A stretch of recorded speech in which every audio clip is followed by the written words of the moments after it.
Mesdames et messieurs, bonsoir et bienvenue dans Tam Tam Info à la une de l'actualité de ce mercredi 17 septembre 2025. Coopération sino-malienne, un partenariat stratégique célébré. Le ministre des Affaires étrangères a pris part à la fête nationale chinoise, l'occasion de réaffirmer l'excellence des relations entre Bamako et Beijing. Bientôt, la fin des coupures d'électricité.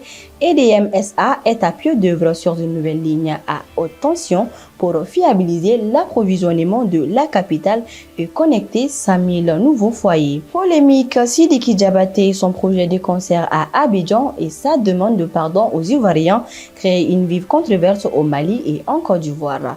Et puis cette inquiétude qui nous vient du monde agricole dans la zone de l'Office du Niger où les cultures de riz sont menacées.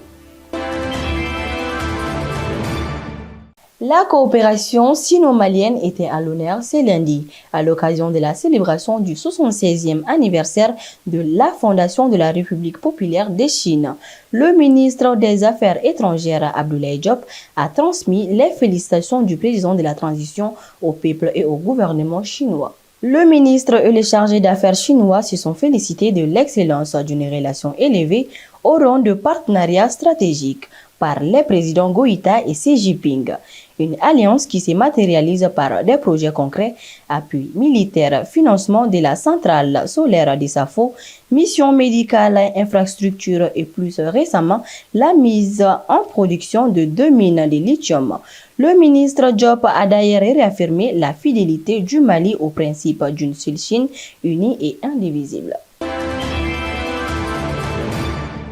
Sur le plan national, une nouvelle qui pourrait changer le quotidien des nombreux Maliens. La société Énergie du Mali est à pied d'œuvre pour finaliser les branchements de la nouvelle ligne à haute tension de 225 kV.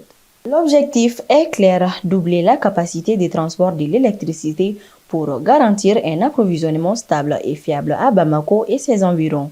À terme, ces travaux devraient non seulement mettre fin au délestage, mais aussi permettre de connecter plus de 100 000 foyers supplémentaires au réseau électrique.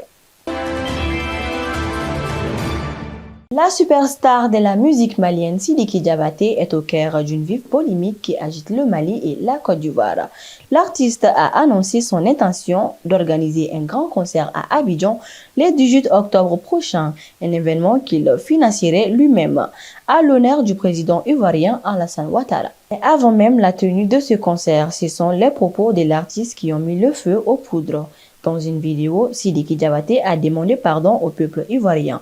Une démarche qui a provoqué une incompréhension totale et un sentiment d'humiliation chez de nombreux Maliens qui se demandent au nom de quoi ils présentent des excuses.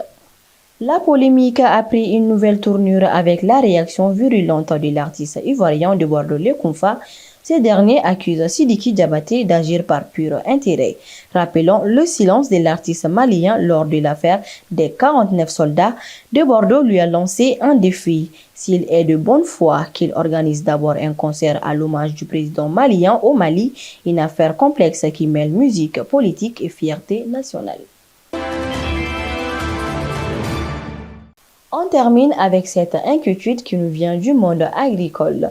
Dans la zone de l'Office du Niger, des paysans de Massina constatent avec désarroi que leurs jeunes plants de riz jaunissent et meurent, faisant craindre une campagne désastreuse. Les causes ne sont pas encore clairement identifiées. Les producteurs appellent les autorités de l'Office du Niger à se pencher urgemment sur ce problème pour trouver une solution. C'est la fin de cette édition. Merci de votre fidélité sur Tam Tam TV. Avant de nous quitter, un mot sur la menace qui nous concerne tous et que l'actualité du jour a encore illustré. La désinformation, les fausses nouvelles et les rumeurs circulent à une vitesse dangereuse sur les réseaux sociaux, menaçant notre cohésion. Alors, plus que jamais, ayons les bons réflexes. Vérifions la source d'une information, lisons au-delà des titres et surtout, en cas de doute, ne partageons pas. Protéger la vérité, c'est protéger le Mali. Au nom de toute la rédaction, nous vous souhaitons une excellente soirée.